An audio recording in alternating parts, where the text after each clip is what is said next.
Good morning, friends. Today we are going to learn one very important poem, and this poem is very important because it has been included in the syllabus of RPSC first grade.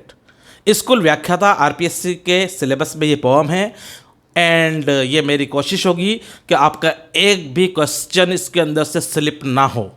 इसकी timeline हम discuss करने वाले हैं, इसकी रेफरेंशियलिटी हम discuss करने वाले हैं, इसकी इन्फरेंशियलिटी, इसके एल्यूजन्स, इसका इलस्ट्रेशन और इसका lexical meaning and semasiological meaning. I am going to discuss all the things that can be just asked in the examination. This poem was earlier in the BA first year syllabus of University of Kota. I taught this poem for a period of in fact 15 years. तो BA first year में काफ़ी सालों तक पढ़ाई हमने pome और अभी RPSC first grade के सिलेबस में है. पोम का नाम है गो and catch a falling star. Okay, and this pome is by John Donne. सबसे पहले प्रोनाउंसिएशन को देखें आप. JOHN में H साइलेंट रखना है आपको, जोहन नहीं बोलना है, जॉन. ओके, और डॉन भी नहीं बोलना है, DONNE, done. The correct pronunciation of the poet is John Donne. Actually he was the Catholic priest and the rain was of queen Elizabeth. Queen Elizabeth का शासन था, उसका रेन था, उसका शासन चल रहा था. And Queen Elizabeth was the Protestant and John Donne was a Catholic priest in Saint Paul's. Actually he was a dean in Saint Paul's there. तो at that time priest is a very pious post. Okay, so priests and church personalities were not allowed at that time to write poetry, especially love poetry. John Donne is a love poet and he is a metaphysical poet. तो पादरी जी अगर love वाली पॉम्स पढ़ें तो थोड़ा awkward भी लगता है एकदम से. तो एक्चुअली ये परमिशन नहीं थी कि पादरी वगैरह अपनी पॉम्स को मतलब लिखें और पब्लिश कराएं, स्पेशली लव पोएम्स को. तो इनकी ज़्यादातर पोएम जो हैं वो सब पोस्थुमसली पब्लिश हुई हैं. Posthumously means after the death of the poet. When the poems are published after the death of poet they are called posthumously published. एक वर्ड है पोस्थुमसली, इसका मतलब मीनिंग है इसका मरणोपरांत. ओके, और एक वर्ड है आपका एनोनिमसली. अगर कहीं लिखा हुआ है कि ये स्टोरी एनोनिमसली है, ज़्यादातर फोक लॉर जो होती है, लोक कथाएं, उनके कोई राइटर नहीं होते हैं, टाइम के अकॉर्डिंग वो डेवलप होती रहती हैं और चेंज होती रहती हैं, उनका कोई राइटर होता नहीं है. तो उनको बोलते हैं, जिसका राइटर अननोन हो उस कंपोजिशन को बोलेंगे एनोनिमस. और जिसका पोएट मर चुका है, बाद में पब्लिश हो रही है, दैट इज़ कॉल्ड पोस्थुमस. तो most of the poems were published, almost all the poems were published posthumously for John Donne. John Donne क्योंकि पादरी थे और पादरी को परमिशन होती नहीं है कि वो पोएट्री लिखें, और हमारे जॉन डन तो लव पोएट के नाम से फेमस है. तो इनकी ज़्यादातर पोएम जो है इनके मरने के बाद ही छपी हैं. Actually he was born on 22nd January. Okay, 22nd January 1572, and he died in the year 1631. Okay, 31st March of 1631, and this poem was published in 1633 after 2 years of his death. तो 22 जनवरी को जो 1572 की थी उसमें इनका जन्म हुआ, और 1631 में 31 मार्च को ये जो है एक्सपायर हुए, और 1631 को एक्सपायर के बाद में 1633 2 साल बाद ये पोएम इनकी पोस्थुमसली मरणोपरांत पब्लिश की गई. This is the background of this poem. इस पोएम का एक और नाम मैंने बता दिया, आपको याद रखेंगे, ये क्वेश्चन बहुत इंपॉर्टेंट है. आज के इस लेक्चर में मैं जो बोलने वाला हूँ, एक एक सेंटेंस आप पोस्ट करके, जो भी मोबाइल है आपके पास, लैपटॉप है, आप इसके नोट्स बना लीजिए. एवरी से अननेसेसरी मैं एक भी सेंटेंस नहीं बोलने वाला हूँ। जो भी सेंटेंस मेरे मुंह से निकलेगा वो एक बहुत इंपॉर्टेंट क्वेश्चन है। I always prefer to teach pinpointedly, specially in the batches of competitions. तो ये कॉम्पिटिशन वाली पोएम है आपकी, और इसके बहुत पॉपुलर पोएम भी है ऑल थ्रू वर्ल्ड, पूरे विश्व में पढ़ी जाती है पोएम। अभी देखिएगा बहुत इंटरेस्टिंग है। और जो लोग स्टूडेंट नहीं है प्लीज़ वो जाए नहीं, ये आपको भी मज़ा आने वाला है इस पोएम के अंदर। इट्स वेरी पॉपुलर, ये सब लोग डिस्कस करते हैं इसको, नॉन लिटरेचर स्टूडेंट्स भी, इसलिए आप सुने, बहुत मज़ा आने वाला है आपको इस पोएम के अंदर। तो please keep staying and listen carefully. बस आपको ही करना है, थोड़ी सी देर में टेक्निकलिटीज़ को डिस्कस करने वाला हूँ उन स्टूडेंट्स के लिए जो कंपटीशन देने वाले हैं। जब तक आप थोड़ा सा 5-6 मिनट आप पेशेंस रखें, उसके बाद डायरेक्टली हम यहाँ पे जो है इस पोएम पाएंगे, वहाँ से आपको मज़ा आना शुरू हो जाएगा। तो मैं थोड़ी सी टेक्निकलिटीज़ जल्दी से, जो मैं बोलने वाला हूँ, लिखने वाला हूँ, सब क्वेश्चंस हैं बहुत इंपॉर्टेंट, और सब ऑर्डिनरी क्वेश्चन नहीं है। ऑर्डिनरी क्वेश्चन तो आपको पासबुकों में मिल ही जाएंगे, या मैं जो इसमें पढ़ाऊँगा इसमें कवर हो ही जाएंगे। आपके जो मैं बताने वाला हूँ सब आउटस्टैंडिंग क्वेश्चंस हैं जो आप कर पाएंगे और स्टूडेंट्स नहीं कर पाएंगे, ये मेरिट निकालेंगे क्वेश्चंस आपके। सबसे पहले देखें, who is the poet of this poem. देखें आप, name of the poem, okay. Poem क्या है आज हमारी?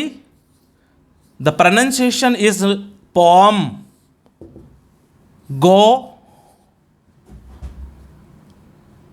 And catch a falling star. Double inverted में आप इसको क्लोज कर देंगे। The other title of this poem is, इस पोएम को हम सॉन्ग भी बोलते हैं। दो नाम हो गए इसके, first name is go and catch a falling star and second title is song. Who is the poet? The poet, poet नहीं बोलेंगे, poet. The poet of this poem is John Donne. Look at the spelling, H is silent, so it is never pronounced as John. ये John नहीं बोलना है आपको, John बोलना है, H silent करके चलेंगे आप। जॉन, लाइक वेहर नहीं बोलते वेयर, वेहन नहीं बोलते वैन, ओके। तो ये H साइलेंट रखेंगे आप इसके अंदर। तो जॉन, और इसको डॉन नहीं बोलना है, this is Donne, Donne's poem, okay. तो John Donne is the correct pronunciation of the name of this poet. Now look, timeline. Firstly, we have to look at a timeline. किस समय पे लिखी गई है लिटरेचर के पॉइंट ऑफ व्यू से, आप देखें timeline. Actually John Donne is A renaissance. The pronunciation is actually renaissance और रेनेसेंस के बीच का है, रेनेसेंस भी बोल सकते हैं आप, ओके। मैं इस बात वाले सर को बहुत बारीक बोलता हूँ, रेनेसां साउंड करता है मेरा, रेनेसेंस ये है राइट प्रोनाउंसिएशन। रेनेसेंस बात का सर बिल्कुल शॉर्ट साउंड होगा, तो रेनेसां जैसा लगता है वो, तो रेनेसेंस, रेनेसेंस मीन्स पुनर्जागरण का युग। ये लिटरेरी एज है आपकी। जब मैं नेट के लेक्चर लूँगा तो आपको पूरा टाइमलाइन और एजेस पढ़ाऊँगा। मैं ओल्ड इंग्लिश एरा से, मिडल इंग्लिश एरा से होता हुआ मॉडर्न इंग्लिश तक हम आएंगे। उसके अंदर ट्यूडर एज क्या है, न्यो क्लासिकल एज क्या है, रोमांटिक एज क्या है, एडवर्डियन क्या है, एज ऑफ सेंसिबिलिटी क्या है, आपके पॉप्स एज क्या है, आपके जो है जितने भी एजेस हैं वो सब हम डिस्कस करने वाले हैं। But at the moment we had better just concentrate on the poet and his age. His literary age is Renaissance. तो 1500 से लेके 1660 के बीच में रेनेसां चलती है। What is the timeline? 15 Renaissance means 1500 to 1660। देखिए, और what is the birth year of John Donne? Actually, 22nd January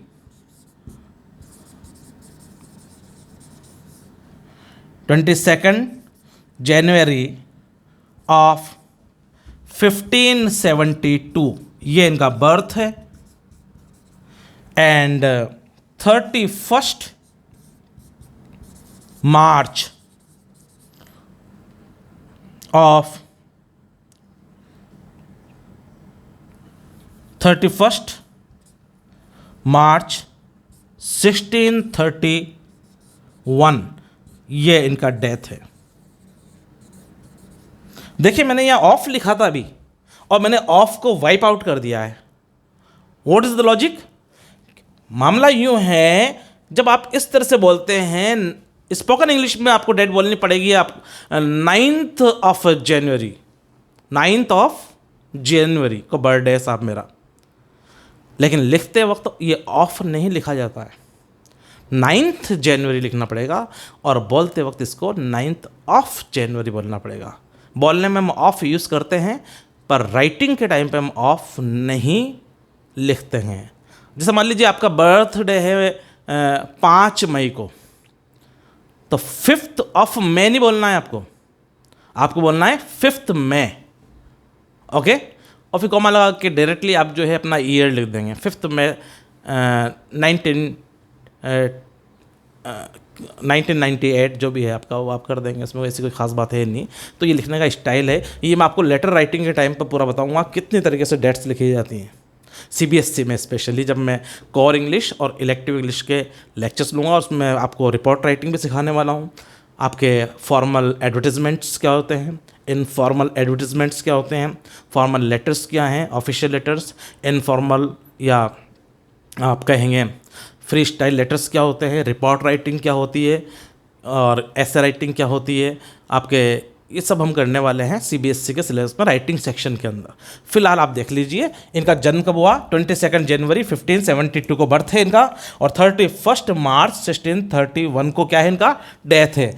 तो ये देखो 1572 एंड 1631 इस रेंज में आ रहा है कि नहीं आ रहा है, रेनेसां में आ रहा है. It means John Donne is A renaissance poet. अब देखिए रेनेसां जल्दी से समझ लें आप. मैं डायरेक्ट पोएम में आ रहा हूँ. उनको मैंने स्टैंड बाई किया हुआ है कुछ लोगों को जिनको सुनना है पूरी पोएम, जो स्टूडेंट्स नहीं है. अब देखिए आप, रेनेसां एक्चुअली 5 एजेस में है, यानी कि Renaissance consist of 5 ages. Renaissance के अंदर, रेनेसां एक बड़ी टर्म है और इसके अंदर 5 एजेस हैं. 5 आप लेक्स बना सकते हैं इसमें. पहली है इसमें रेनेसां में ट्यूडर एज, दूसरी इसमें आती है एलिजाबेथन एज, थर्ड एज जो रेनेसां में है वह है जैकोबियन एज, जिस एज के हमारे पोएट हैं कौन, जॉन डन. और फोर्थ इसमें आती है कैरोलिन एज, जिसमें एंड्रू मार्वल वगैरह आपके हैं. और फिफ्थ एज है इसमें कॉमनवेल्थ एज, जिसको प्यूरिटन एज भी बोलते हैं हम, जिसमें जॉन मिल्टन वगैरह बहुत इंपॉर्टेंट पोएट्स पढ़े हुए हैं आपके. Okay, king Charles the first के टाइम के जब. तो ये रेनेसां एज के पोएट हैं. और actually John Donne is a renaissance poet. Precisely speaking he is a Jacobean poet. यानी कि रेनेसां, अगर आपके ऑप्शंस हैं, मान लीजिए कि किस एज को बिलोंग करते हैं, John Donne belongs to which literary age. Option number 1 romantic age, wrong answer, नहीं. Number B Victorian age, no. Number C Edwardian age. Edwardian age तो मॉडर्न एज का पार्ट है, नो. और नंबर डी पे renaissance. तो आपका right answer हो जाएगा रेनेसां. लेकिन अगर कुछ बारीक क्वेश्चन बनाया उसने, थोड़ा मोर डिफिकल्ट, इस तरह से बनाया उसने, मान लीजिए कि John Donne belongs to which literary age. Option number 1 which literary age, A Tudor age, B option Elizabethan, C Jacobean, D Puritan. अब ये चारों जो ऑप्शंस दिए हैं ये एक्चुअली रेनेसां के ही हैं. तो अब ये थोड़ा प्रेसाइज आंसर हो गया, इसमें आपको जैकोबियन पे जाना पड़ेगा. अच्छा, एक थर्ड पॉसिबिलिटी और है. अगर इस तरह के ऑप्शंस आ जाएं, एक्चुअली क्वेश्चन से जो है वो डिफ़िकल्ट नहीं होते हैं, ये ऑप्शंस ही उसको डिफ़िकल्ट बनाते हैं. अब ऑप्शंस इसी क्वेश्चन का मैं इस तरह से दे रहा हूँ. John Donne belongs to which literary age. Number 1 option neoclassical age. Number 2 You may say Findicical. Number 3, Renaissance. Number 4, Jacobean. अब फिंडिसिकल के ये है ही नहीं, ये जो है वो पहला वाला ऑप्शन मैंने बताया आपको उसका भी नहीं है. अब ये क्या रेनेसा के भी हैं और जैकोबियन के भी हैं. अब आरपीएससी की में आंसर जो दिया जाएगा की में वो जैकोबियन दिया जाएगा, क्योंकि रेनेसा एक बड़ी टर्म है. बड़ी टर्म में रेनेसा पोएट तो हैं, पर रेनेसा में भी कौन से वाले हैं? जैकोबियन. तो Renaissance is a correct answer, but Jacobean age for John Donne is a precise answer. The more correct answer is Jacobean. इस मानसिकता, इस मेंटेलिटी से आपको क्वेश्चंस करने पड़ेंगे आरपीएससी फर्स्ट ग्रेड के. तो आपको ये देखना पड़ेगा कि मोर करेक्ट आंसर कौन सा होता है. Okay, now come to the point here. This is the timeline. Now look at the genre. ये एक एक क्वेश्चन आपके लिए इंपॉर्टेंट है आरपीएससी फर्स्ट ग्रेड में. सब आप नोट्स मेकिंग कर लेना register. Genre, the pronunciation is not genre. What is the pronunciation of this word? Genre. G-E-N-E-R-E. G-E-N-R-E. Sorry, right लिखा है मैंने इसमें. जॉनरा, यह है इसका उच्चारण. जॉनरा मतलब विधा. किस जॉनरा में लिखी हुई पोएम है ये? What is the genre of the poem? Another important question in competition. बताइए कौन सी? आपके ऑप्शन होंगे. Option 1 ballad, option 2 sonnet, option 3 dramatic monologue, option D ode. बताइए तो ये किस विधा में लिखी हुई है, किस जॉनरा में लिखी हुई है? ये फेमस ड्रामेटिक मोनोलॉग है. Dramatic monologue, what is the definition of dramatic monologue? मेरा रिसर्च वर्क भी ड्रामेटिक मोनोलॉग पर ही है, रॉबर्ट ब्राउनिंग का. ओके, तो I have just research on A number of dramatic monologues. Look here, brief में थोड़ा सा मैं बता दूं आपको what is a dramatic monologue. Dramatic monologue वाली पोएम किस तरह की होती है? Dramatic, what is the meaning of dramatic? जब एकदम से सडन चेंजेस आते हैं, ये हुआ, वो हुआ, वो हुआ, वो हुआ, एकदम आइसक्रीम खाई, एकदम से गिर गए, एकदम से उठे, इतने मेहमान आ गए, ये हो गया. तो ऐसे घटनाक्रम जब बहुत फ्रिक्वेंटली चेंज होता है, okay, when events change very frequently, it is called dramatic. यह मतलब होता है ड्रामेटिक का. And monologue, mono means one, लग मीन्स स्पीच. पूरी पोएम बोलने वाला एक ही आदमी होता है, स्पीकर कहते हैं उसको. तो मोनोलॉग का मतलब होता है वन स्पीकर. दो लोगों की बातचीत नहीं होगी ड्रामेटिक मोनोलॉग में. तो speaker is one and the audience is silent. That is said to be a kind of poem that is called dramatic monologue. It is the responsibility of the speaker that he has to read all the questions and queries appearing on the countenances, on the faces of the audience. Audience may be one or more than one. The speaker has to observe all the all the questions and queries coming on the faces of the audience, and before the audience see him ask, he himself and should answer. It means before the audience asks the question, it is the responsibility of the speaker that he has to answer that. अब जैसे आप लोग बैठे हुए हैं, अब मैं आपको समझा रहा हूँ पोएम. अब आपका एकदम से पेन रुक गया, मेरे को लगा आपको स्पेलिंग नहीं आ रही है. इसके पहले कि आप मुझसे स्पेलिंग पूछे, मैं खुद ही बता दूंगा आपको अगर मैं स्पीकर हूँ तो. फिर मुझे लगा कि आप थर्ड रो में, मान लीजिए आप एकदम से ऐसा लग रहा है, एकदम से आपकी लिप्स कि आपकी कोई क्यूरियोसिटी हो रही है जब मैं पढ़ा रहा हूँ उसमें, तो इसके पहले कि आप पूछे मैं समझ जाऊँगा आप क्या पूछने वाले हैं. And before the audience ask, I would answer on behalf of myself. So the communication is fulfilled. Communication 100% होता है. The speaker of the dramatic monologue is so much artistic, dexterous and skilled that he just completes the communication by his own speech and all the audience become satisfied and the communication is fulfilled 100% there. This type of poem is called dramatic monologue. It is a dramatic monologue actually. और इसको बोलने वाले कौन है? Poet himself John Donne. जब एक speaker होगा, बाकी ऑडियंस होगी, तो इस पोएम का स्पीकर कौन है? John Donne. और ये यंग एज में लिखी हुई पोएम है इनकी. और ये मैं बता दूं आपको, ये प्रीस्ट भी थे, ये लॉयर भी थे, और ये पोएट भी थे. और डन किस तरह के पोएट हैं? तो आप लिखना इसमें लव पोएट हैं. John Donne is A love poet and John Donne is A metaphysical poet.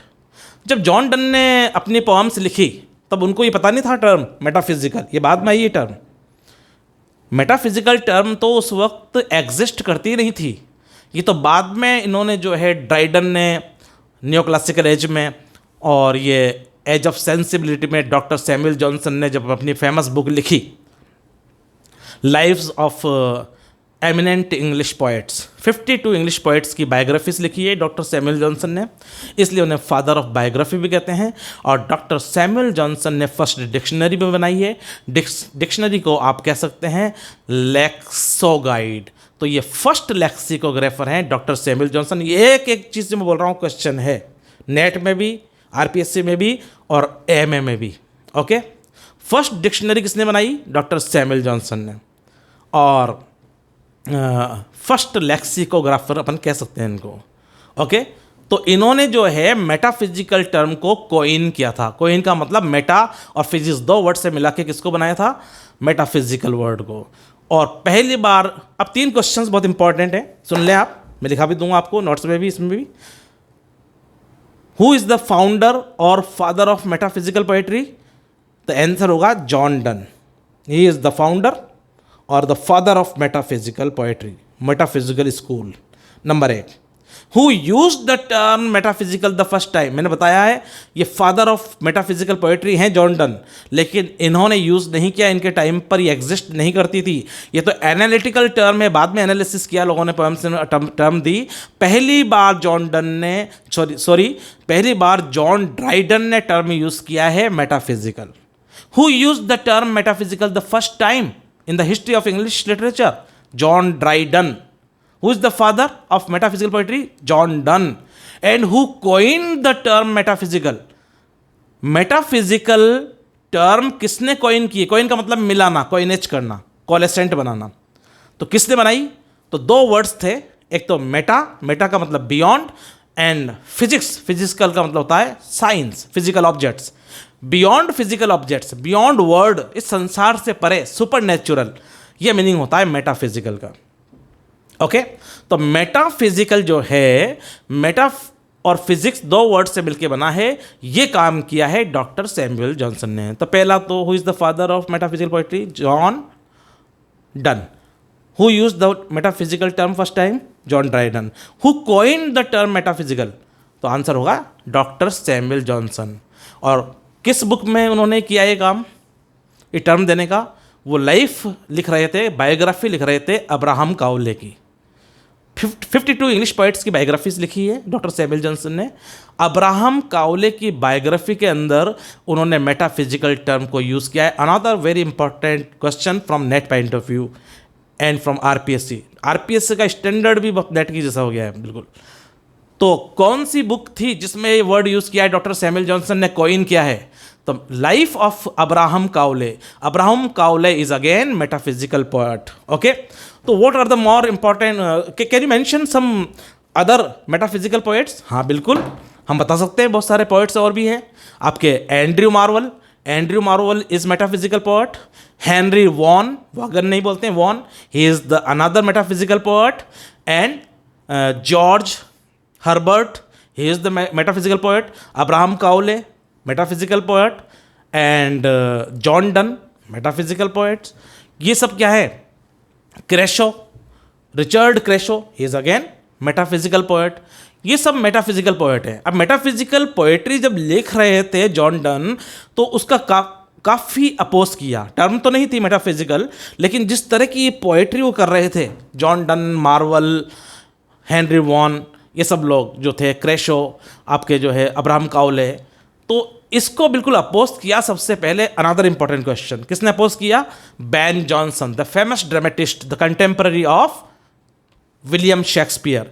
William Shakespeare के समकालीन कंटेम्पररी पोइट्स बड़े वाले कौन है? एक तो एडमंड स्पेंसर, एक बेन जॉनसन। अभी जो मैंने डिक्शनरी की बात की थी कि फर्स्ट लेक्सिकोग्राफर कौन है जिन्होंने 52 इंग्लिश पोइट्स की बायोग्राफीज लिखी है, वो अलग हैं, वो बाद में आते हैं आपके एज ऑफ सेंसिबिलिटी में। उनका नाम है डॉक्टर सैमुअल जॉनसन, एच आता है उसमें स्पेलिंग में, और यह है जॉनसन, JONSON, वो है JOHNSON, तो वह है doctor Samuel Johnson, age of sensibility में है।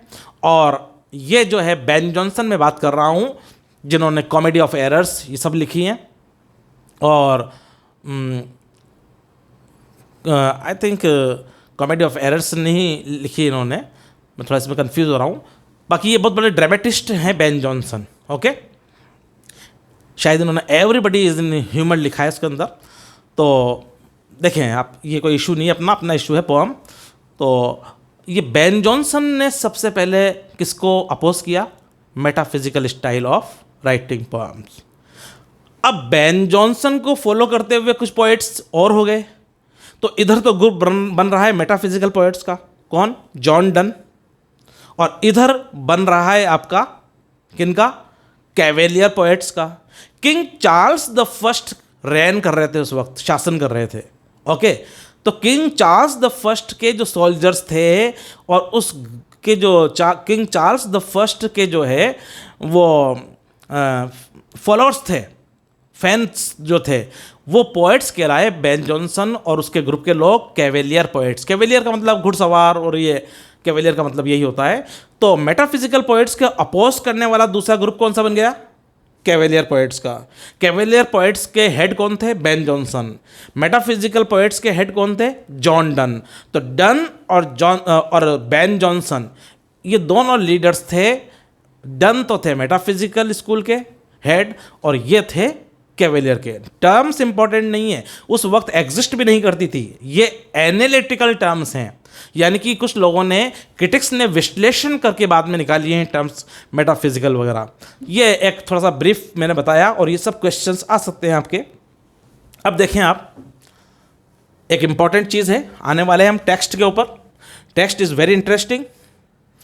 इसके अंदर दो बातें और इंपॉर्टेंट मुझे नज़र आ रही हैं जो कि आप को पता होना चाहिए। ये नेट में और RPSC फर्स्ट ग्रेड में क्वेश्चंस बन सकते हैं। भाई डॉक्टर सैमुअल जॉनसन ने बायोग्राफी किसकी लिखी? अब्राहम काउले की लिखी। पर जॉन डन की बायोग्राफी किसने लिखी? That is the question. Who is the biographer of John done? तो आपको पता होना चाहिए, लिख लें आप, नोट्स मेकिंग कर लें इसकी भी। Izaak Walton. तो who is the biographer of John Donne की दो लाइन और लिख रहा हूं, फिर मैं टेक्स्ट के ऊपर आ रहा हूं बस डायरेक्टली।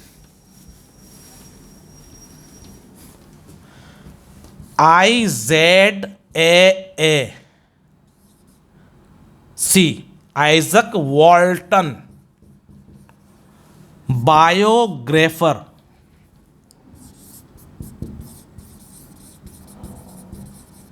Of Donne. डॉन नहीं बोलेंगे, डन। डन की बायोग्राफी लिखी है आइजक वॉल्टन ने। और इनकी डेथ के ऊपर एलिजी किसने लिखी? एलिजी भी एक जॉनरा होता है, पोएम का प्रकार है। एलिजी उस पोएम को कहते हैं किसी बिलवर्ड के डेथ के ऊपर जो उसके परिचित लिखते हैं, मर्सिया, शोक गीत, उसको इंग्लिश में एलिजी कहते हैं। उसका मीटर भी अलग होता है, एलिजी एक मीटर, सब उसी मीटर को कॉपी करते हैं। तो who wrote the elegy on the death of John done? John Donne की डेथ के ऊपर एक पोएम एलिजी किसने लिखी? That is the another important question. ये लिखी है आपके टॉमस कैरियो ने, एलिजी।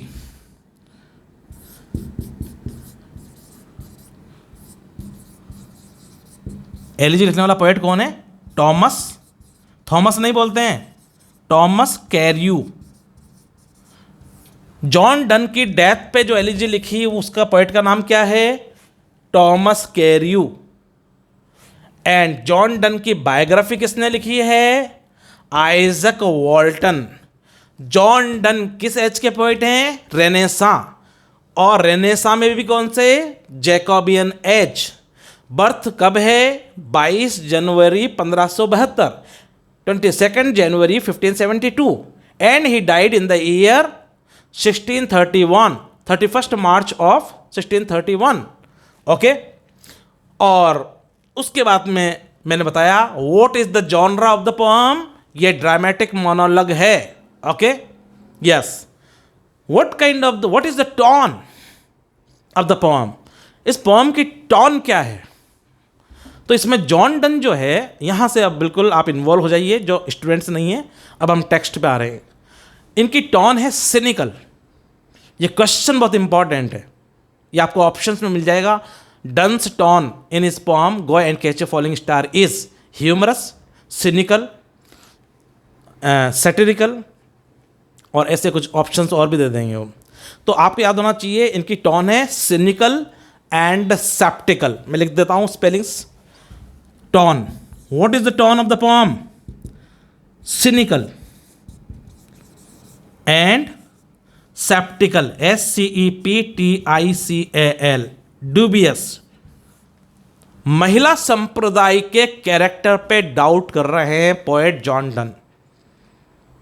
प्रीस्ट थे, याद रखें, पादरी थे बहुत, ये लॉयर भी थे, वकील भी थे, और ये पोएट भी थे। और इनकी लिखते रहे, लिख कर रखते रहे पोएम्स। मरने के बाद छपी पोस्थुमसली इनकी पोएम। सारी पोएम्स कैसी इनकी? पोस्थुमसली है, क्योंकि ये परमिशन ही नहीं थी कि चर्च की कोई अथॉरिटी पोएम लिखें, खास करके तो लव पोएट थे। हाँ, तो एक बात और लिख लें आप, जॉन डन क्या है? डन लिख लीजिए, लव पोएट है। और साथ में क्या है? Metaphysical poet. मेटाफिजिकल के बारे में मैंने जानकारी दे दी आपको। John Donne is A love poet and metaphysical poet. एक थोड़ा सा मेटाफिजिकल पोएट्री होती क्या है, मैं एक 30 सेकंड्स, आधा एक मिनट में बता देता हूं आपको। मेटाफिजिकल पोएम वो होती है जिसकी हाई इंटेलेक्चुअल टोन हो। छोटे मोटे रीडर्स, पढ़े लिखे लोगों के समझ में नहीं आती है metaphysical poetry. High intellectual tone number 1 feature है इसका। नंबर 2, ये इसमें सुपर नेचुरलिज्म होता है। संसार से परे बातें होती हैं, उड़ने वाले जूते, उड़ने वाले कंबल, तालाब में जो है जल परियां, सायरन्स। सायरन वो होते हैं जो हाफ गर्ल हाफ बर्ड होती है, जिसको जो है यूलिसिस सायरन को देख के अपने आप को सर्वाइव कर पाता था। वैसे मरमेड होती है, हाफ फिश हाफ गर्ल। तो ये चीज़ें जो प्रूव नहीं होती हैं, घोस्ट हुए, मरमेड हुई, सायरन्स हुई, फ्लाइंग शूज हुए, फ्लाइंग ब्लैंकेट्स हुए, ये सब क्या हैं? इनका जिक्र आएगा मेटाफिजिकल में। तो सुपर नेचुरल एलिमेंट है, और जहाँ भी सुपर नेचुरल एलिमेंट होगा, एक टर्म आपको पता होना चाहिए, ये पोस्ट ग्रेजुएशन में काफ़ी पूछी जाती है, एमफिल में भी। अटेम्प्ट, ये किसी भी क्वेश्चंस के लिए एक ऐड कर देता है paper setter. Attempt the element of willing suspension of disbelief in this poem. इस पोएम में विलिंग सस्पेंशन ऑफ डिसबिलीफ को डिस्कस कीजिए। अब मैं बता दूं आपको विलिंग सस्पेंशन ऑफ डिसबिलीफ क्या होता है। भाई कोई आपको सुना रहा है कहानी सुनाते सुनाते वो बिल्कुल फेंकने पे आ गया, अब आपको वो झिला रहा है। अब आप अगर बिल्कुल लॉजिकल हो रहे हैं और आप कह रहे हैं भैया ये कैसे हो गया, ये तो हो ही नहीं सकता आपकी स्टोरी में, तो फिर कह देगा अच्छा ठीक है, मैंने नहीं सुना रहा भैया। तो आपका जो सुना रहा था और आप एंजॉय कर रहे थे, वो प्रोसेस ब्रेक हो जाएगा ना। तो वो आप समझ रहे हैं कि यार ये फेंका फेंकी कर रहा है, पर फिर भी आप क्या चुप रह के उसको सुनते हैं, एंजॉय करते रहते हैं। तो अविश्वास की भावना जब पोएम या कोई कंपोजिशन पढ़ते हुए आपके अंदर डिसबिलीफ आता है, उसको आप सस्पेंड कर देते हैं in order to enjoy that composition. This element is said to be willing suspension of disbelief. ये लिटरेचर में पॉपुलर क्वेश्चन होता है, शेले वेले में भी काफ़ी पूछा जाता है इसको। Discuss the element of disbelief in his elegy written on the death of John Keats first friend Adonais. इसको एडोने भी बोलते हैं और इसको एडोनेस भी बोलते हैं और इसको एडोनिस भी बोलते हैं। 3 प्रोनाउंसिएशन है। ये एलिजी है, जॉन कीट्स की डेथ पे लिखी थी पीबी शेले ने। दोनों ही रोमांटिक एज के पोएट हैं, यंगर रोमांटिक्स हैं। देखें अपन, ये एक मैंने आपको ब्रीफ इंट्रोडक्शन दे दिया। इसमें मेरे ख्याल से 20-25 बहुत इंपॉर्टेंट क्वेश्चंस हो गए हैं आपके। टाइमलाइन के हो गए हैं, बैकग्राउंड के हो गए हैं, एलिजी के हो गए हैं, बायोग्राफी के हो गए हैं, और मेटाफिजिकल, तो मैं बता रहा था आपको हाई इंटेलेक्चुअल टोन होगी मेटाफिजिकल पोएट्री की। नंबर 2 सुपरनेचुरल एलिमेंट होगा। Number 3 willing suspension of disbelief इसके अंदर होगा। नंबर 4 ये बियॉन्ड साइंस होगी मेटाफिजिकल। ओके, नंबर 5 इसके अंदर कंसीट का प्रयोग होगा। कंसीट एक फिगर ऑफ स्पीच है जिसे हिंदी में अलंकार कहते हैं। कंसीट उससे बोलते हैं जब दो सिमिलर ऑब्जेक्ट्स की कंपैरिजन करें, दैट इज मेटाफर या सिमिली। आप कहते हैं Sanjay Dutt is a tall man, आप कह दें Amitabh Bachchan is a tall man. अब आप कहते हैं कि सिमिलरली टॉल हैं दोनों, तो Sanjay Dutt is as tall as Amitabh Bachchan. तो दो टॉल लोगों में सेम क्वालिटीज के अंदर कंपैरिजन हो रहा है, दिस इज सिमिली। ओके, और अगर आप इस तरह से कंपैरिजन ना करें बल्कि एक झक्कीपना अड़ियलपना दिखाते हुए करें, कैसे? दो अपोजिट क्वालिटीज में, जैसे आप कहें कि अमिताभ बच्चन जितने टॉल हैं उतनी शॉर्ट जया बच्चन जी हैं, तो उधर तो टॉल, इधर छोटापन शॉर्टनेस, उधर टॉलनेस। ये जो दो डिसिमिलर चीज़ों के अंदर जो है, दो डिफरेंट चीज़ों के बीच में आपने एक कंपैरिजन एस्टेब्लिश किया, this is called conceit. Done की पोएट्री की फीचर है, इसमें कंसीट बहुत होता है। इस कंसीट को हम एक्सटेंडेड मेटाफर के नाम से भी जानते हैं। ओके, काफ़ी क्रिटिक्स कहते हैं कि साहब इस पोएम में कंसीट को यूज़ नहीं किया है, लेकिन मुझे तो हर जगह इसमें कंसीट ही नज़र आता है। मैं समझाऊंगा अभी आपको। तो कंसीट उसके अंदर ये फिगर ऑफ स्पीच है, अलंकार है। तो मेटाफिजिकल पोएम्स के अंदर कंसीट मिलेगा आपको, इसमें सिमिलीज मिलेंगी, इसमें मेटाफर्स मिलेंगे और इसमें पन भी मिलेगा। पन भी फिगर ऑफ स्पीच है। जो डबल मीनिंग सेंटेंसेस होते हैं उन्हें हम पन कहते हैं, समझ गए? तो और इसमें एक इंपॉर्टेंट चीज़ है, इसमें पैराडॉक्स भी मिलेगा आपको। पैराडॉक्स बोलते हैं विरोधाभास। अब कैसे होगा विरोधाभास? और जहाँ पैराडॉक्स होगा वहाँ एंटीथेसिस मिलना है। सुन लीजिए आप, paradox and antithesis both go together at A time. Antithesis होगा तो पैराडॉक्स होगा, पैराडॉक्स होगा तो एंटीथेसिस, दोनों ही फिगर्स ऑफ स्पीच हैं। बहुत इंपॉर्टेंट पोम है ये, मैं बिल्कुल कॉम्पिटिशन इस माइंड से पढ़ा रहा हूँ आपको। ये मैं कॉलेज एजुकेशन के हिसाब से नहीं पढ़ा रहा हूँ। कॉलेज एजुकेशन में इतनी चीज़ें डिस्कस करने की ज़रूरत नहीं होती है। सिंपल आप एक बैकग्राउंड स्पीच देते हैं, टाइमलाइन बताते हैं, शॉर्टकट में टेक्स्ट पढ़ाते हैं और एक्सप्लेनेशंस के नोट्स डिक्टेट कराते हैं, मेजर क्वेश्चन के कराते हैं। वन लाइन क्वेश्चन आते हैं 10, वो टेक्स्ट में हो ही जाते हैं, हमारे बैकग्राउंड में होते हैं। 5-10 मिनट की बैकग्राउंड स्पीच होती है। लेकिन मैं डिटेल में इसलिए पढ़ा रहा हूँ क्योंकि ये फर्स्ट ग्रेड के लिए मैं पढ़ा रहा हूँ खास करके, और नेट स्टूडेंट्स के लिए मैं पढ़ा रहा हूँ पोएम। तो मैं आपको बता रहा था कि इस पोएम के अंदर जो है क्या है, सिनिकल एटीट्यूड है इसका। किसका? और इसने पूरा महिला संप्रदाय पे अटैक कर दिया। इनका कहना यह है, व्हाट इज द जिस्ट? मैं बता दूं आपको जिस्ट क्या है इस पोएम का सार। पोएट इस पोएम में कह रहे हैं जॉन डन कि या तो आपको अत्यधिक खूबसूरत लड़की या औरत, एक्चुअली वो लड़की के बारे में बात नहीं कर रहे हैं, वुमन वर्ड यूज़ किया है, तो ग्रोन अप लेडी की बात कर रहे हैं अपन यहाँ। लड़कियों को तो माफ़ी कर दें अपन, छोटी बेचारे पढ़ने दो उनको। तो यहाँ वुमन की बात चल रही है, मैच्योर ग्रोन अप। वो कह रहे हैं कि जो एक्सट्रीमली ब्यूटीफुल वुमन होगी, द प्रोनाउंसिएशन एक औरत है तो वुमन, और बहुत सारी हैं तो MAN की जगह MEN हो जाता है, उसका प्रोनाउंसिएशन होगा वीमिन। बहुत सारी औरतों क्या बोलेंगे? विमिन, और एक है तो वुमन। तो वो कह रहे हैं जॉन डन कि कोई भी आप पूरे संसार में ढूंढने निकल जाओ, या तो आपको एक्सट्रीमली ब्यूटीफुल मिलेगी या तो कैरेक्टर में स्ट्रांग मिलेगी। ऐसा नहीं हो सकता, देयर कैन नॉट बी ए जक्स्टापोजिशन। ऐसा नहीं होगा जक्स्टापोज हो जाए दोनों एलिमेंट। अत्यधिक खूबसूरत भी है वुमन और कैरेक्टर में बहुत साउंड भी है, इट इज़ इम्पॉसिबल। ये समझाया है इन्होंने इस पोएम में। उन्होंने कहा या तो आप खूबसूरती ढूंढ लो, फिर कैरेक्टर की उम्मीद मत करना यार, जैसे भी ठीक है फिर। और अगर आप चारों के नहीं यार कैरेक्टर में स्ट्रॉन्ग ही होना चाहिए यार शादी के हिसाब से, तो माफ़ कीजिएगा, फिर खूबसूरती का जो है जुनून ये छोड़ दीजिए आप। क्यों?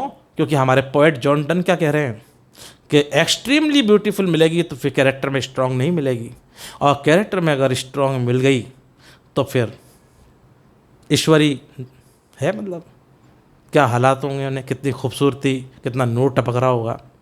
तो यानी कि you can find either of the qualities. You can find either extremely beautiful or you can find sound in character. Both of the qualities cannot be found at a time in a woman.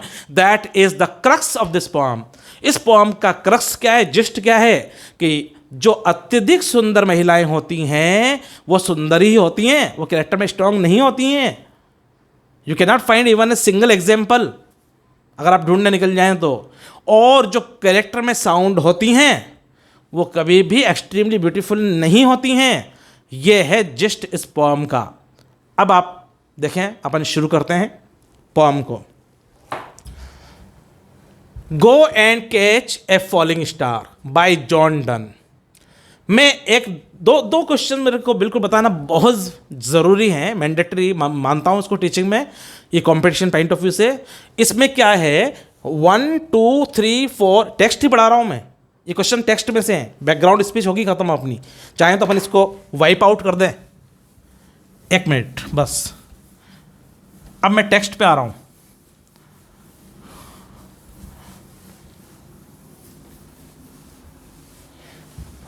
ये technical, थोड़ी सी technicalities देख लें आप इस poem की. Structural technicalities. Actually कितने stanzas हैं इसमें, ये क्वेश्चन आएगा तो आप बोलेंगे 3 स्टेंजाज हैं. कितनी कितनी लाइन के हैं, 1 2 3 4 5 6 7 8 9. फिर दूसरा स्टेंजा 1 2 3 4 5 6 7 8 9. थर्ड 1 2 3 4 5 6 7 8 9. तो ये हो गया आपका 3 स्टेंजाज. ये पहला क्वेश्चन आपका.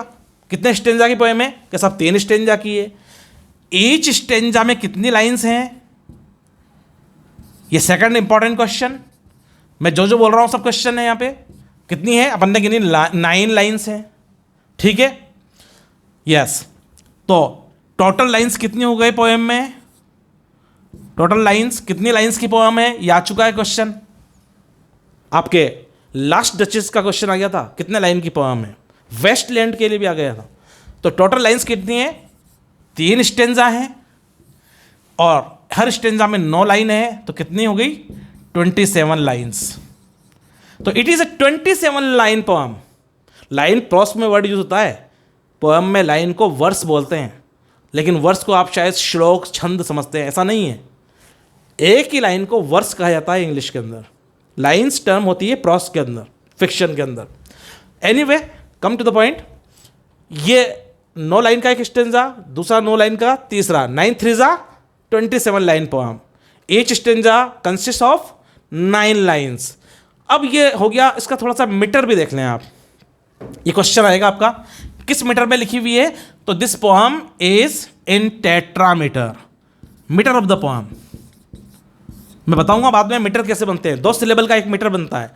स्कैंशन करना पड़ेगा आपको. पोएम की पहली लाइन का स्कैंशन कर लें, डिससिलेबिफिकेटेड स्कैनिंग कर लें.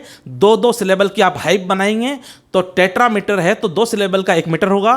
तो यानी कि 4 मीटर हैं, तो 8 सिलेबल होंगे इसमें, इस हर लाइन के अंदर. तो मीटर लिख लें, टेट्रामीटर. ये एक और क्वेश्चन है बहुत इंपॉर्टेंट, कौन से मीटर में लिखी हुई है, टेट्रा में. एक इंपॉर्टेंट थोड़ा डिफिकल्ट क्वेश्चन बनाना चाहेगा हो, तो फिर दूसरा इंपॉर्टेंट क्वेश्चन इसमें यह है कि इसकी 7th, ये टेट्रा में, ये टेट्रा में, ये टेट्रा में, ये टेट्रा में, ये टेट्रा में, ये टेट्रा में, ये टेट्रा में, ये टेट्रा में. अब इसमें जो है ये 7th एंड 8th लाइन, ये जो है मोनोमीटर में है. किस में है, मोनो. देखो छोटी सी है, 2 एंड फाइन, तो एक ही हाइप बनेगी. ये एक ही हाइप बन रही है आपकी, है तो एक ही मीटर हुआ, तो मोनोमीटर. ये भी एक वॉट विंड, एक सांस में बोला जा रहा है. What is the syllable, the single stroke of your breathing mechanism having at least 1 vowel sound that is said to be syllable. हमारे श्वसन तंत्र का एक पार्ट, जिसमें हम किसी वर्ड का एक पार्ट ही बोल सकें. सिंगल स्ट्रोक, एक सिंगल एफर्ट हमारी सांस का, जिसमें वर्ड का जितना पार्ट बोलने में आए वो सिलेबल कहलाता है, और उसमें एक वॉवल साउंड होना चाहिए. This is definition of syllable. तो देखें ये मोनोमीटर में है, तो 7th and 8th lines of each stanza, तीनों स्टेंजा में 7वीं और 8वीं लाइन, ये वाली, ये वाली, ये वाली, ये वाली, ये वाली, ये वाली, ईच स्टेंजा, इसका मीटर अलग है. ये टेट्रा में नहीं है, लिख लो, ये मोनोमीटर में है। किस में है? तो मीटर क्या है पोम का? टेट्रामीटर। लेकिन हर स्टेंजा की 7th and 8th lines are in monometer. This is all about metre. Genre dramatic monologue है, 27 लाइन की पोम है, हर 3 स्टेंजा हैं, हर स्टेंजा में 9 लाइन है। इसका मीटर टेट्रामीटर है, और 7वीं और 8वीं हर स्टेंजा की जो लाइन्स हैं वो टेट्रामीटर में नहीं होकर मोनोमीटर में है। और इसका मीटर का प्रकार क्या है? जब आप पढ़ेंगे तो कुछ स्ट्रेस सिलेबल आएंगे, कुछ अनस्ट्रेस स्ट्रेस सिलेबल आएंगे। That 2 types of syllables actually, emphatic syllable, emphatic accent and unemphatic. आप बोलते हैं स्ट्रेस्ड साउंड, अनस्ट्रेस्ड साउंड। तो what is iambic metre? When unstressed sound is earlier and then it is followed by stressed sound, यानी कि unstressed light sound और फिर heavy sound, unstressed plus stressed, unstressed sound followed by stressed, this is iambic metre.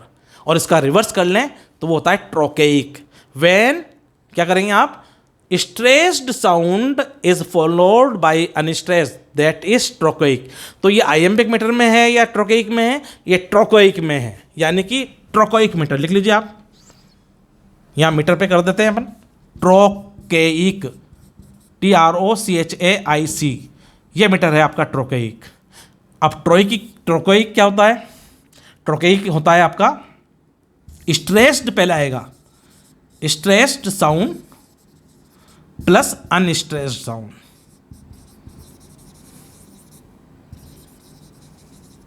When stressed sound is followed by unstressed, this is trochaic। तो आपका answer अगर options में आ गया कौन सा वाला इसमें मीटर है? ट्रोकोइक है, एलम्बिक है, आयम्बिक है, कौन सा है? तो आप क्या कहेंगे? इसमें ट्रोकोइक मीटर में है, ऐसा भी आयम्बिक में नहीं है। ओके। और लंबाई मीटर की मैंने बता दी, टेट्रामीटर में है, 7वीं 8वीं लाइन मोनोमीटर में है। This is all about this. एक और लास्ट क्वेश्चन है बस, पहला स्टेंजा की टोन क्या है? मैं इसको मिटा देता हूं, आप कर लें, थोड़ा सा क्वेश्चंस करना हो तो। यस, पॉज करके आप उतार लेना, इसको कॉपी कर लेना, इसका नोट्स प्रिपेयर कर लें आप, कोई दिक्कत नहीं है। बहुत शॉर्ट और बहुत इंपॉर्टेंट हैं ये पॉइंट्स। टोन, फर्स्ट स्टेंजा ये है आपका, इसकी टोन है इंपरेटिव। हर लाइन में आपको इंपरेटिव टोन नजर आएगी, आदेश दे रहा है वो किसको? ऑडियंस को। ड्रामेटिक मोनोलॉग है, स्पीकर कौन है? पोएट। सुनने वाले कौन है? खास करके यंगस्टर्स, वो कॉलेज के यंग बच्चों को एड्रेस कर रहा है इसमें। बुजुर्ग आदमियों से तो कहेगा ही नहीं कि ऐसी लड़की नहीं मिलेगी खूबसूरत और वो कैरेक्टर और ये सब बातें। तो ये किसके लिए मैटर पूरा रेलेवेंट? यंगस्टर्स के लिए। तो ऑडियंस में आप कहेंगे कि ऑडियंस इज, अभी क्वेश्चन मैंने बना दिया, मान लीजिए कि गो and catch a falling star, poem by John Donne, the supposed imaginary audience is number 1 exalted person, number 2 senile, बहुत ज़्यादा उम्र वाले, number 3 youngster, number 4 children, young kids. But natural कौन सा होगा? सी, यंगस्टर। तो इंपरेटिव टोन है। नंबर 2 में देखो इफ से है तो कंडीशनल टोन है। सेकंड स्टेंजा की टोन क्या है? कंडीशनल। ये क्वेश्चंस आ सकते हैं, बहुत इंपॉर्टेंट है ये। और थर्ड स्टेंजा की टोन क्या है? यह है डिक्लेरेटिव, स्टेटमेंट वाली। इसमें स्टेटमेंट दे रहे हैं, वो अपनी बात कह रहे हैं कि साहब ये बात है। The tone of the first stanza is imperative, the tone of the second stanza is conditional, and the tone of the third stanza is declarative और स्टेटमेंट। ओके, ये पॉइंट बहुत इंपॉर्टेंट है आपके लिए। एंड नाउ आप इसमें एक बात और देख लें, मैं इसको थोड़ा सा वाइप आउट कर देता हूं।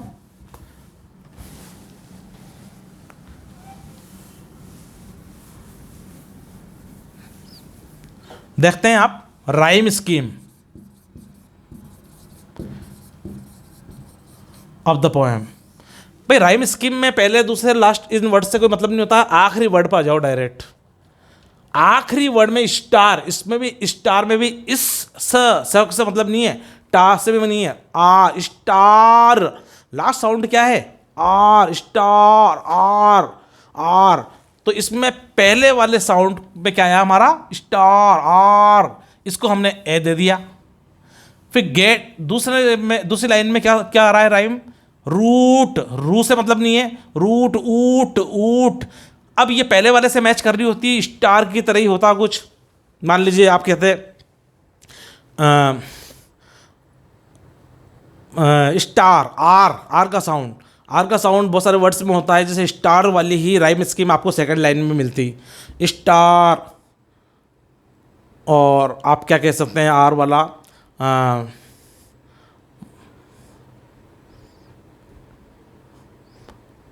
Star star. जैसे हिंदी का वर्ड मुझे याद आ रहा है अभी, जैसे मान लीजिए आपके कंपास को आप प्रकार कह रहे हैं, प्रकार आर आ गया मान लीजिए। अभी एकदम से वर्ड मैं रिकॉल नहीं कर पा रहा हूँ कौन सा वर्ड आपको बताऊँ राइम स्कीम के लिए।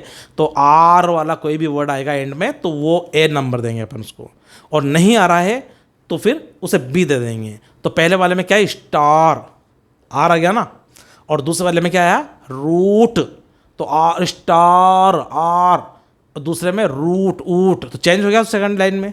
तो यहाँ तो स्टार आर आ रहा है लास्ट साउंड, यहाँ क्या हो गया रूट, तो इसको नया नाम देंगे। अब थर्ड वाले को भी देखेंगे, थर्ड वाला पहले से मैच कर रहा है तो ए ही कर देंगे, दूसरे से कर रहा है तो बी, और ये कुछ नया आया तो सी कर देंगे। अब देखिए ये वर्ड आ गया स्टार वाला, आर स्टार और आर, तो आर का साउंड क्या है ए वाला ही, तो ए कर दिया अपन ने।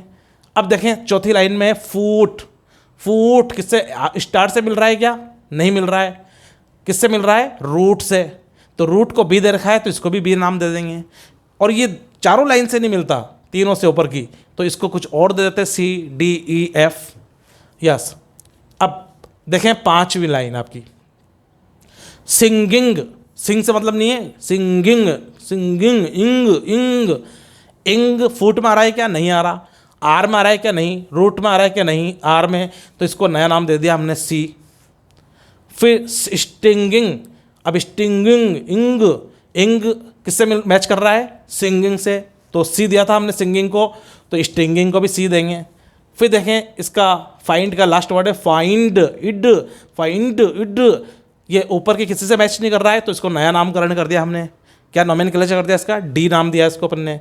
व्हाट विंड, विंड, अब विंड तो विंड नहीं पढ़ेंगे एक्चुअली, सो वाइंड पढ़ेंगे, क्यों, क्योंकि ये फाइंड है।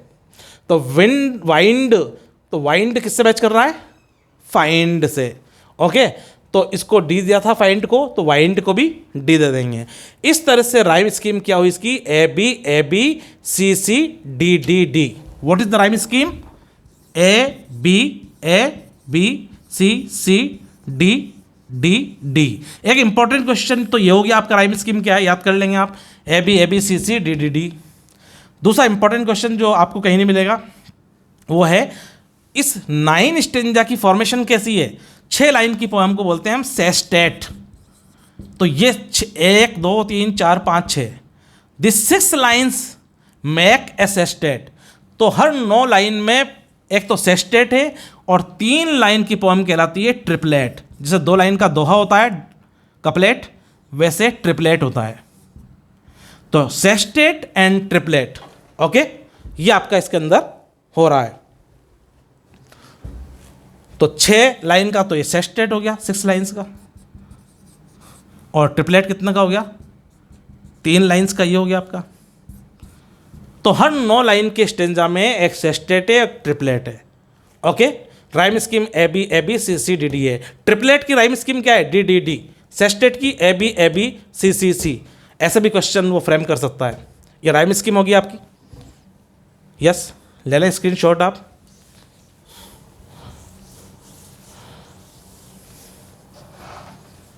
ये सारे क्वेश्चंस बहुत इंपॉर्टेंट हैं आपके। अब अपन टेक्स्ट पे आ जाते हैं।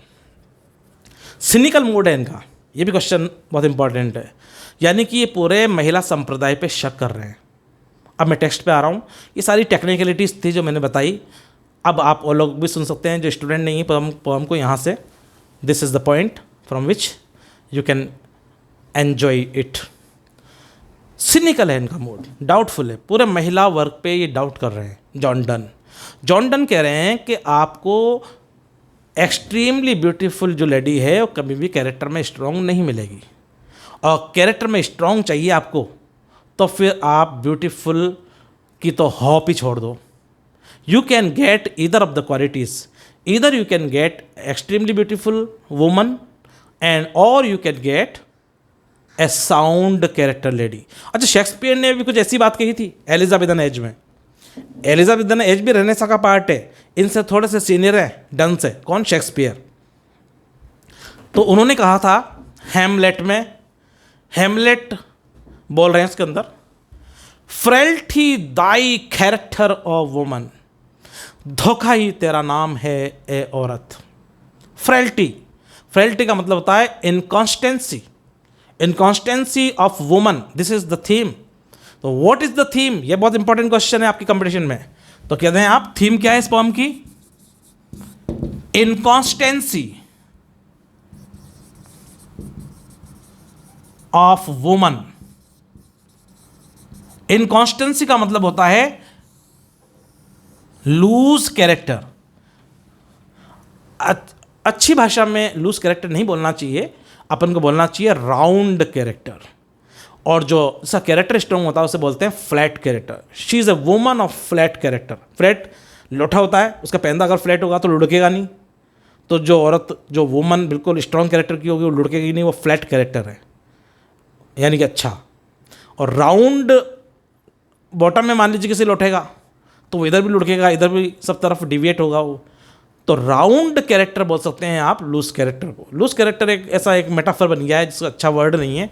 जब खराब बात को आप अच्छे तरीके से कहते हैं तो उस फिगर ऑफ स्पीच को बोलते हैं यूफेमिज्म.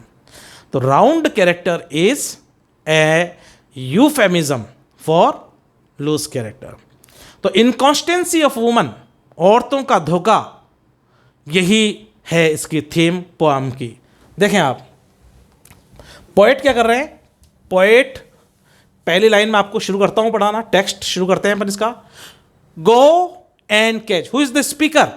क्वेश्चन आएगा, मैंने बता दिया poet. Who is the audience? Youngster, young लोगों को एड्रेस करके बोल रहे हैं वो. गो एंड कैच, एंड नहीं बोलेंगे an. Go and catch a falling star. जाइए और एक टूटते हुए तारे को कैच कर लीजिए. गो and catch a falling star. It is a scientific fact that nobody can catch the falling star.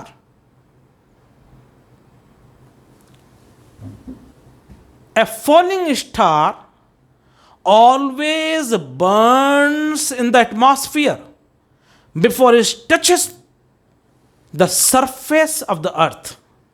टूटते हुए तारे इसके पहले कि जमीन को छुएं वो आसमान में ही जल जाया करते हैं. तो it seems quite implausible, infeasible and impossible, all improbable to catch a falling star. जो चीज़ ज़मीन तक आ ही नहीं रही, क्रिकेट में शॉट मारा और बॉल नीचे आएगी तो कैच होगा ना, या कैच नहीं होगा, दो पॉसिबिलिटी हैं. लेकिन जब बॉल नीचे आ ही नहीं रही, एस्केप वेलोसिटी से बॉल ऊपर निकल गई. जब आप कोई चीज़ ऑब्जेक्ट फेंकते हैं और एस्केप वेलोसिटी पे जाता है वो, तो वो चीज़ नीचे नहीं आ पाती है. फिर तो आप कोई चीज़ जब नीचे आ ही नहीं रही है, शूटिंग स्टार के बारे में सच ये है कि वो इसके पहले कि ज़मीन को छुएं आसमान में जल जाते हैं. तो I think it is impossible to catch a falling star. मैं लिटरेचर पॉइंट ऑफ व्यू से थोड़ा सा ब्रीफ कर दूं. मैं आपको बहुत ब्रीफ करके पढ़ा रहा हूँ पोएम, वरना ये एलेबोरेट कर सकते हैं हम ऑफलाइन क्लासेस में, बहुत दिन तक चल सकती है. पर मैं एक सिंगल लेक्चर में आपको टेक्निकलिटीज़, रेफरेंशियलिटी, टाइमलाइन, एक्सप्लेनेशन, इलस्ट्रेशन सारा बता दूंगा. आज के आज आपकी पोएम तैयार हो जाएगी. आपके मान लीजिए 9 पोएम्स है स्कूल लेक्चर में, तो ये 9 लेक्चर्स जो मैं तैयार करूँगा सारी पोएम्स के 9 डेज में आप क्वालिफाई कर लेंगे. इससे बाहर क्वेश्चन नहीं आने वाला है सपोजली. तो आप देखें, गो and catch a falling star. मैं रेफरेंशियलिटी दे दूँ आपको लिटरेचर में. ये क्वेश्चन कंपटीशन में नहीं आएगा शायद, पर इंग्लिश लिटरेचर के स्टूडेंट्स हैं तो नेट वगैरह में आपके आ सकता है. फॉलिंग स्टार की कंपैरिजन यहाँ पे फॉलिंग ऑफ सैटर्न से की गई है. किससे की गई है? सैटर्न. जब सैटर्न ने रिबेल किया गॉड के खिलाफ, तो गॉड ने जो है सैटर्न को ऊपर से उठा के हेल, नरक में फेंका. तो 9 डेज एंड 9 नाइट्स तक वो जो है गिरा है और फिर नीचे पिट्स में आके पड़ा है. तो लूसीफर बोलते हैं सैटर्न को, शैतान को। तो लूसीफर जो है जिस तरह से वो फॉल हुआ है ऊपर से, उससे कंपैरिजन है इसका, किसका? फॉलिंग स्टार से। क्या can you catch Lucifer Saturn that has been thrown by God? Okay, तो गॉड ने लूसीफर को, सैटर्न को फेंका स्वर्ग में से। पहले स्वर्ग में था सैटर्न, ओबीडिएंट था गॉड का, और जब डिसओबे करा उसने, बहुत एम्बिशियस हो गया, कौन? सैटर्न, तो गॉड ने। आप पढ़ेंगे पोएम मिल्टन की पैराडाइज लॉस्ट, और बीए फर्स्ट ईयर के स्टूडेंट्स कोटा यूनिवर्सिटी के भी जानते हैं, हम पढ़ाते हैं। लूसीफर इन हेल के नाम से एक माइनर एपिसोड जो है पैराडाइज लॉस्ट में से लेकर डाला हुआ है आपके कोर्स में, लूसीफर इन हेल। उसमें आपने देखा है किस तरह से हेल का वर्णन है उसमें, और साथ में किस तरह से उसको फेंका गया, वो सब उसके अंदर है पोएम के अंदर। Paradise lost, taken from paradise lost. तो फॉलिंग स्टार का मतलब है फॉलिंग सैटर्न। ये एक बात बता दी मैंने आपको। वापस पोएम पर आ जाएं। गो and catch a falling star, it is impossible task. ठीक है, तो पहली लाइन में वो कह रहे हैं कि जाइए और एक टूटते हुए तारे को पकड़ लीजिए। क्या ये पॉसिबल है? नहीं है। इट मीन्स वो कह रहे हैं कि जिस तरह से ये इम्पॉसिबल है ना टूटते हुए फॉलिंग स्टार को पकड़ना, वैसे ही ये इम्पॉसिबल है बिल्कुल कि खूबसूरत भी हो वुमन और कैरेक्टर में स्ट्रांग भी हो, दो में से एक ही क्वालिटी मिलेगी। वो कह रहे हैं कि जाइए और लाइए। इसको एक सेंस में ये भी कह सकते हैं अपन कि एक बार तो ये पॉसिबल हो सकता है कि आप फॉलिंग स्टार को जो है टूटते हुए तारे को कैच कर ले, जो कि बिल्कुल इम्पॉसिबल है। पर कहीं ना कहीं एक बार ये पॉसिबल है, पर ये पॉसिबल नहीं है बिल्कुल कतई कि ऐसी एक एक्सट्रीमली ब्यूटीफुल भी हो कोई वुमन और कैरेक्टर में भी बहुत साउंड हो, स्ट्रांग हो। नंबर एक, इम्पॉसिबल टास्क। नंबर टू, तो फिर ऐसा करो, ये नहीं हो रहा है काम तो ये कर लो। Get with child a mandrake root, जाइए और गेट चाइल्ड, प्राप्त कर लीजिए एक बच्चा। किससे? Mandrake root. मैंड्रेक रूट एक यहां पे, चूंकि ये एक प्लांट है मैंड्रेक रूट, इसका बॉटनिकल नेम है एट्रोपा। ये सब क्वेश्चंस हैं। एट्रोपा मैंड्रेगोरा। इसकी यूएसपी क्या है, स्पेशलिटी? मैंड्रेक प्लांट जो है, मैंड्रेक प्लांट का बॉटनिकल नेम क्या है? एट्रोपा मैंड्रोगोरा। और इसकी स्पेशलिटी, यूएसपी ये है कि इसकी जो रूट्स होती हैं, एक तो वो पॉइजनस होती हैं, जो कि विच क्राफ्ट में, काले जादू में, नेक्रोमेंसी में, ब्लैक आर्ट में काम आती है। और दूसरी बात, मेन फीचर इसकी है, इसकी रूट्स जो होती हैं वो बड़ी बड़ी होती हैं, ऐसा लगता है कोई आदमी की जैसी लगती हैं, यूँ ऐसे कोई आदमी लेटा हुआ है। वो कह रहा है कि इसका ये जो पेड़ है, इसकी रूट्स ह्यूमन शेपिड होती हैं। पर क्या आप इससे एक ह्यूमन बेबी प्रोड्यूस कर सकता है क्या ये? नहीं।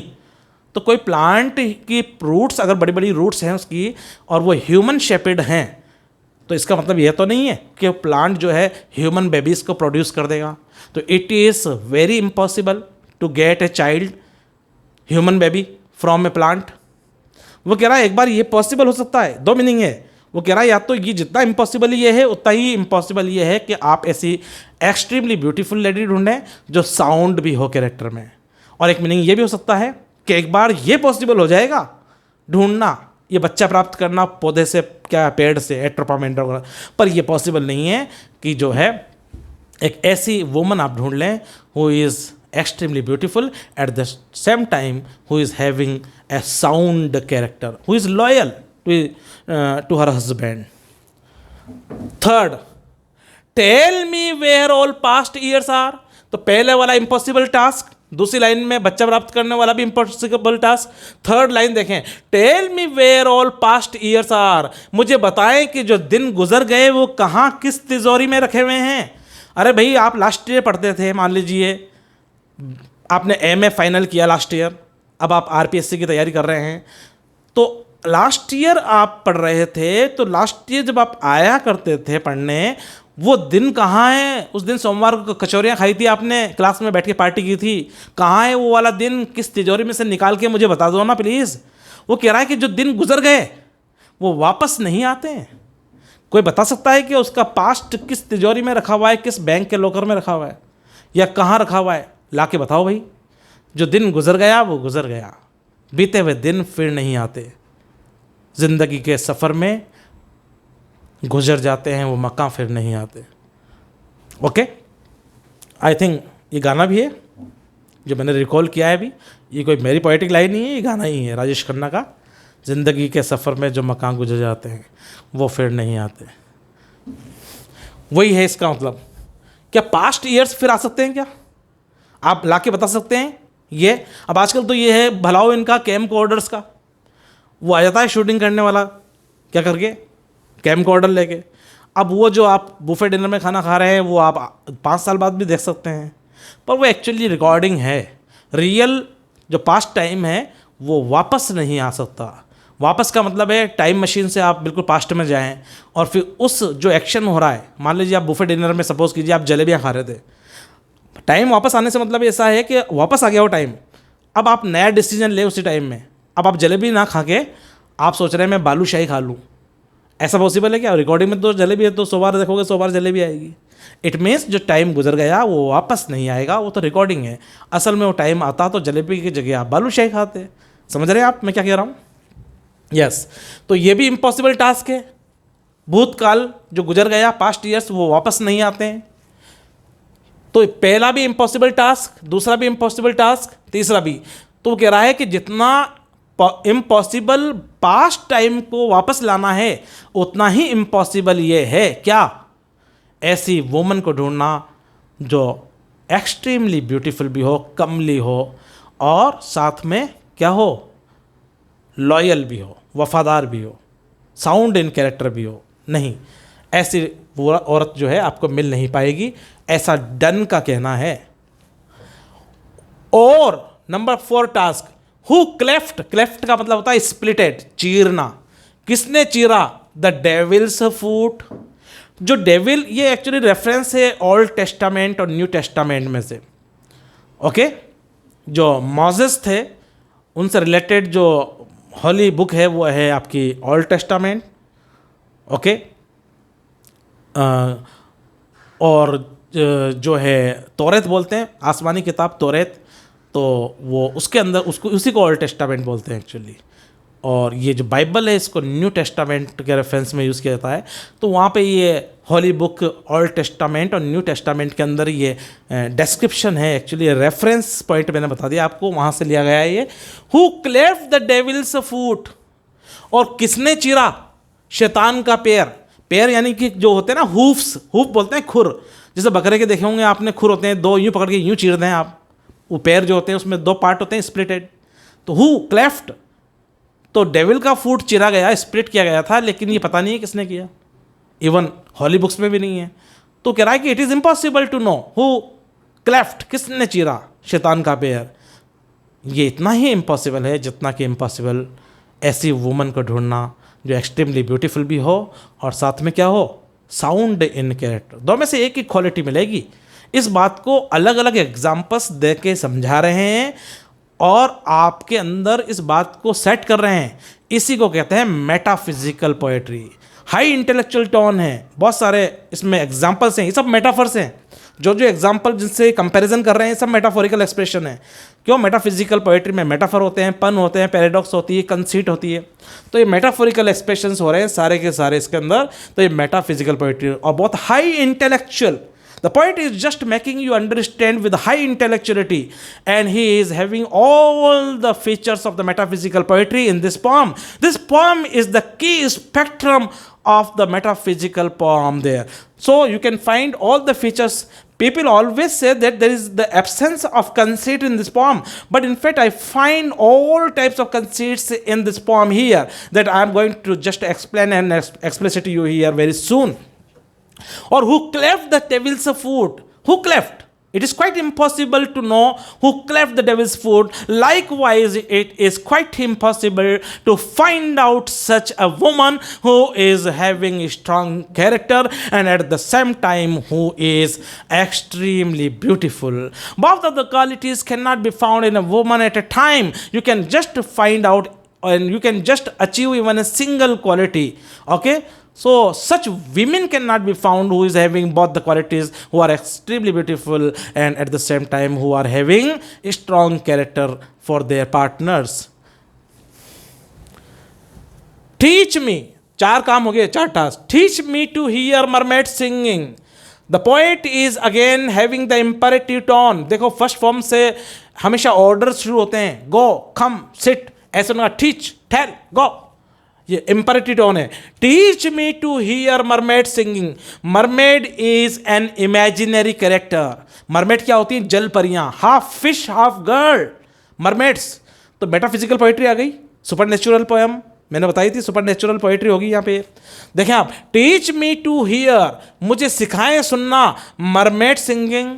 अरे भाई कहानी में ये होता है कि वो एक जो एक छोटा बच्चा था और वो छोटी पिंकी थी, और पिंकी और बबलू दोनों नदी के किनारे गए, शाम को बैठे हुए थे, नदी में से एकदम जल परी निकल के आई, जल परी ने उनको गाने सुनाए, और अब फिर उसके अब रोज़ पिंकी और बबलू वहाँ जाते हैं और जल परी के गाने सुनते हैं। ये मिथ है एक्चुअली।